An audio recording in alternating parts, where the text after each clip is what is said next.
Assalamu alaikum guys, welcome back to another video. My name is Farida Hassan. If it is your first time tuning into this channel, hi everyone, welcome to the channel. Okay, as you can already tell from the title, today we'll be doing a quick Q&A session.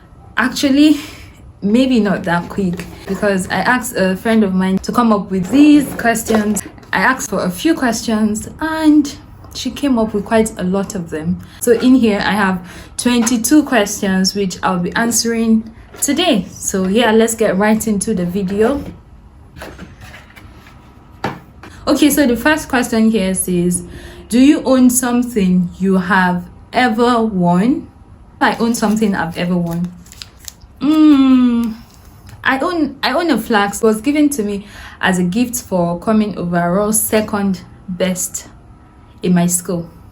Does that count?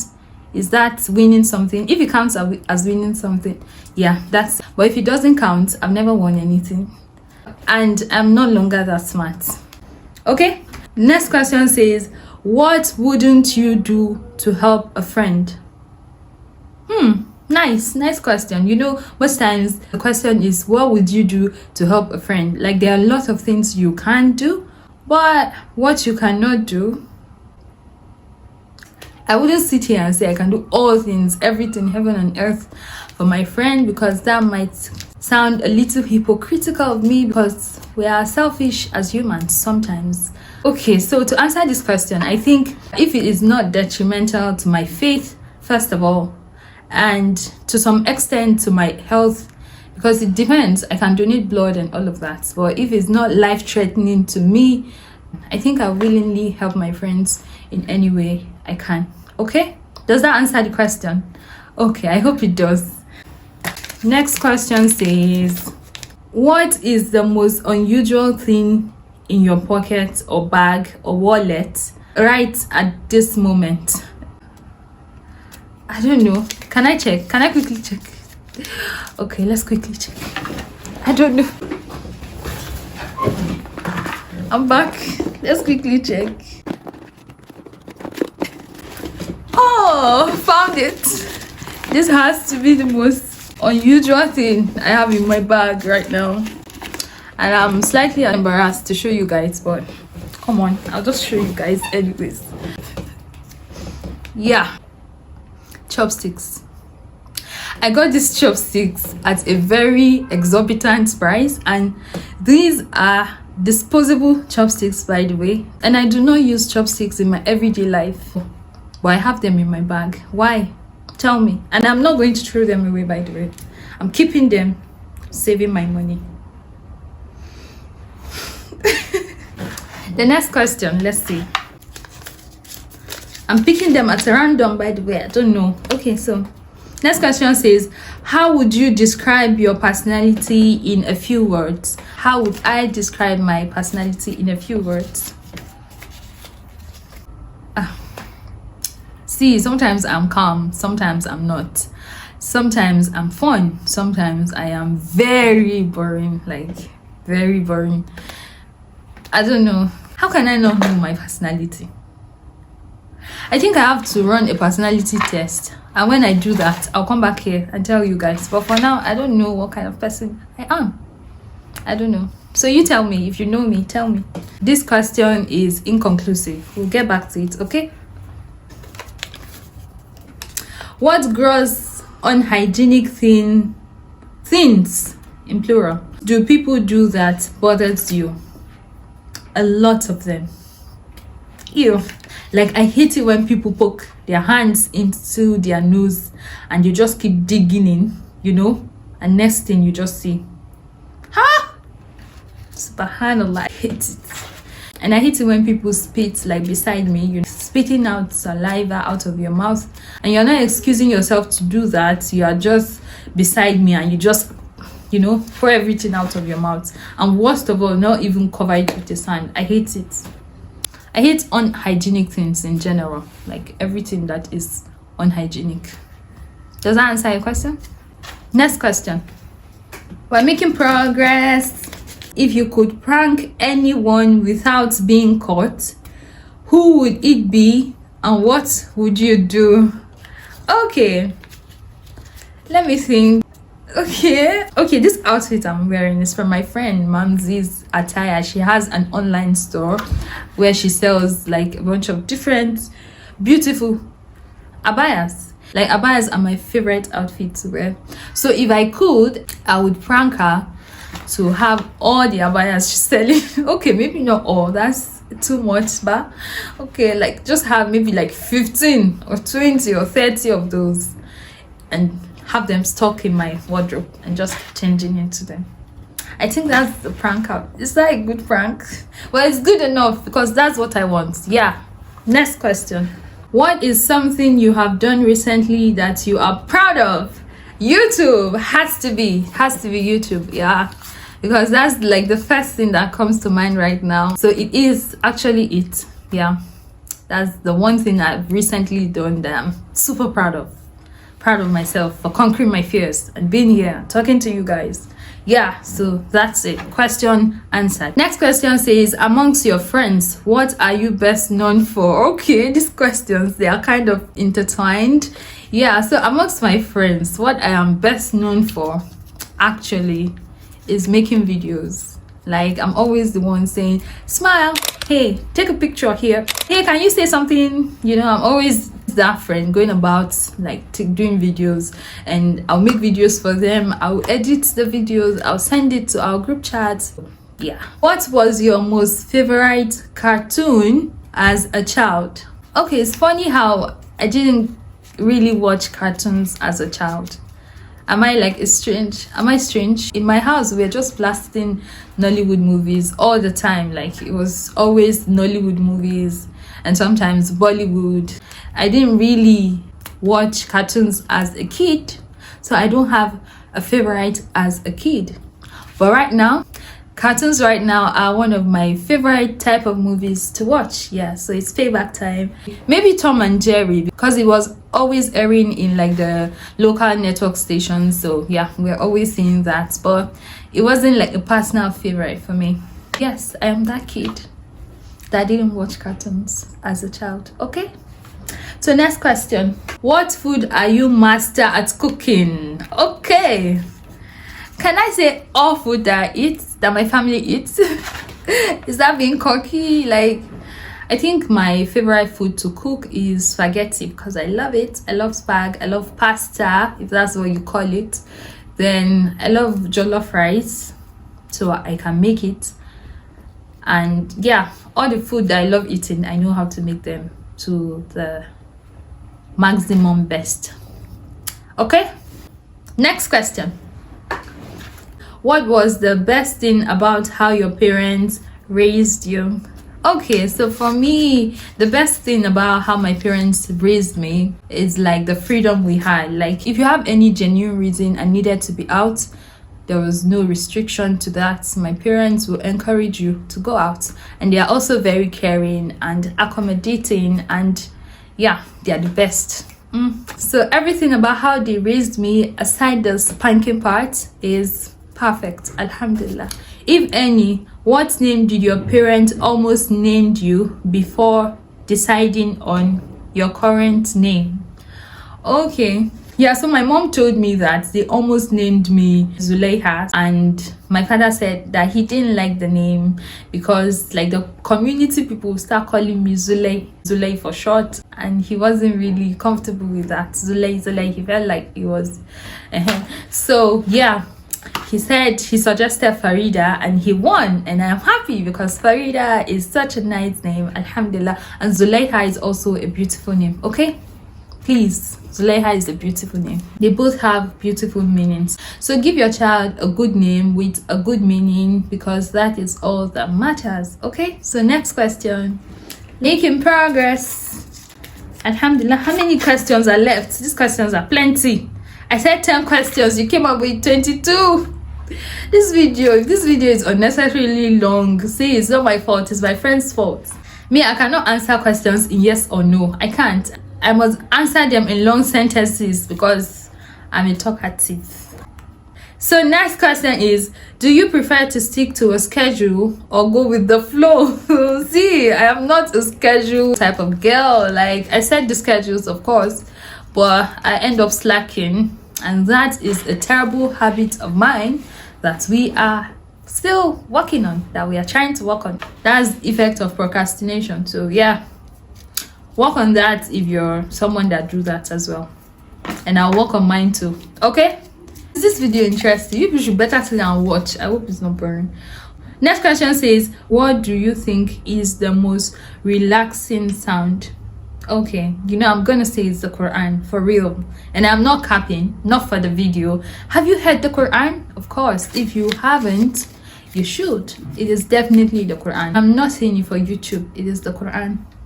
There's no denying that for anybody that's listened to the Quran, has listened to it in a way that they are pondering over its meanings. Okay, so away from a religious point of view, the next sound I love listening to is hearing my mom laugh. Yeah, when she's happy, it is soothing and pleasing to me. Yes, if you could be a member of the opposite sex, if you could be a member of the opposite sex for one day, what is the first thing that you would do? Never actually thought of this. I've never actually thought about being a man because I like being a girl. Okay, it will probably be me toasting a girl. Toasting, that's like wooing her, like approaching a girl and asking her out, doing that, because I find that really courageous, because it is like 50-50. At the end of the day, you might get rejected, but you still do it. It takes a lot of courage to do that. Maybe it's more difficult for me because I am a girl. I know that it is very common in the West, but here in Africa, in West Africa, in Nigeria, in Nasarawa State where I come from, it is almost like a taboo to ask the guy out, and so it has become something that it is almost impossible for me to do. But guys, like, something they do all the time. So I want to know, like, how do you guys do that? And at the end of the day, they might tell you, I'm sorry, I see you as a friend. I'm sorry, I can't do that. I'm sorry. Let's move to the next question. This question is taking more time than expected. Next question says, okay, this feels like a question that is about to get deep. Okay, what would you tell your 13-year-old self? Okay, what I would tell my 13-year-old self is to be more confident. Yeah, tell you to be more confident, to speak out more, like whatever it is you feel, talk about it. Be more open-minded and be brave. I'll tell you to be brave and take risk. And I'll also tell you to calm down, like relax, because you don't know what is coming in front of you. Okay, because 13 was like the beginning of my teenage, and there's something that always sparks in your head and you feel like okay, life has come to you. So I'll tell myself to calm down, relax, and to know God more. Why did you ask me that question? Next question, let's go. 4 questions left. Alhamdulillah, almost wrapping up the video. I'm happy, and so far it's been fun. How has it been for you? Have you been enjoying the video so far? What is your favorite idea of a first date? Is it like a date with a friend or a group of friends, or like a date with your partner, your spouse? What date are you talking about? If it is a date with my friends, I would like us to go to like an outdoor space, particularly like a park or something, where we'll get to climb on all the swings and all of that. Just keep having fun and shouting and screaming in a place where there are a lot of people, but everyone is minding their business, yeah, something like that. I love fun places where I'm in a crowd but still alone. Like, it's a crowded place but somehow very intimate, if that makes sense. Then if it is for a spouse, I don't know, figure it out. I don't know, don't stress me, do it. Okay, next question is, what do you most look forward to about getting old? Okay, I would love to have, inshallah, someday have my children come over with their children who will be my grandchildren, and they're just home and I'm just, hey, stop this, stop that, why are you touching this, why are you doing that, you understand? And I will probably be like, no, I'll be firm. Yeah, I'll be old and fabulous, inshallah. I'll be old and fabulous. I think it has to be family and friends time for me. Like, yeah, as an old woman hosting a party for my children and my friends and laughing and gisting and reminiscing about the good old days, and that will be it for me, really. Like, that will be it for me. Next question says, is your personality similar to that of your dad or your mom? Okay, I don't know. I have a different answer to my mom, because my mom would say my personality is like that of my dad, but I think it is like hers, but she feels it is like my dad. So yeah, I'll give her that. My personality is like that of my dad. As you can tell, I don't know anything about myself, my personality. Oh, next question. What is the most meaningful gift you have ever given out or received? Meaningful gifts. Okay. This one. Yes. So one time, my mom, she was using this button phone, like it had these very tiny buttons. She has issues with her sight, so it was a problem for her. She could not really see all the buttons clearly. So, and then I didn't have a job, but I was doing internship with like an organization. So when I got my first pay, I just went to a store and I bought a phone and I brought it to her, and she was so happy. Like, she was so happy. It was still a button phone that I got her, but it was like a bigger one, more advanced, and the buttons were bolder. She was so happy, and she was showing everyone, all her friends, my daughter got this for me, she was so proud of me. Yeah. And for the second part of the question, the one I've ever received, I don't know. People have bought food for me, and clothes, and bag, but the most meaningful gift okay, one time someone got me two huge, was it two or one, like a huge box of pizza, like very huge, very big, and I brought it to my house and all my siblings ate it and they were very happy. I think that is like the most thoughtful gift I've received. I don't know, you guys need to do better. If you're watching this and you know me, it tells you need to do better. Give me something meaningful. Yeah, so next question. Who is the most argumentative person in your family? Who is the most argumentative in your family? Is I, myself, and me. Okay, that's what they all say, at least. So I'm not going to sit here and deny it. I'll own it with my chest today. I think it's me. But hey, I don't argue for no good reason. There's always a reason. Next question. Final question. Here is it. Would you rather have the world peace or stop world hunger? Did you get the question? Would you rather have world peace or world hunger? See, I'd rather have world peace though, because where there's peace, there's a possibility of getting food and shelter and every other basic amenities you might need to live a good life. Yes, I'd rather have world peace, because then there will be less or probably zero hunger. Yeah, and with that, I hope you remember to put all the people who are like going through one hardship or another in their communities and yeah, in their nations and everywhere in your prayers. Like in Borno State, Nigeria, that's Maiduguri, there are lots going on there. In Iraq, we already know, in Iran, in Palestine, like it's a lot. We have several places that there's no peace, and as a result of that, the people are hungry. So I'd rather have world peace because it will solve the hunger problem. Okay, so yes to peace and no to hunger. Okay, so done. That's it. So I've finished answering this question. I've come to the end of this question. So I hope you enjoyed watching the video. If you did, please do not forget to give it a huge thumbs up. Please do not forget to leave a comment if you have any, and do subscribe if you're not subscribed yet. Leave your post notification on, and yeah, I'll see you guys in my next video, inshallah. Until then, Salam alaikum.